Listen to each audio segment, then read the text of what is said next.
Hello and welcome to our English learning series using the shadowing method.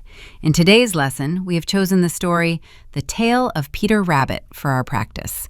During this lesson, you will listen carefully and practice shadowing, and you will also learn the meanings of the key vocabulary used in the story. Take your time, listen closely, and repeat naturally. Now, let's begin. Listen carefully, repeat after me.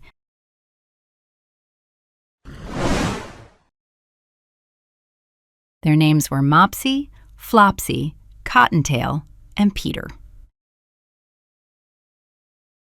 Again, listen carefully. Their names were Mopsy, Flopsy, Cottontail, and Peter.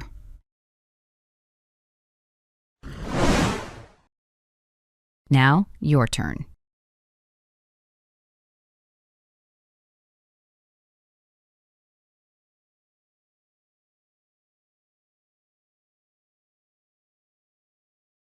Say it again.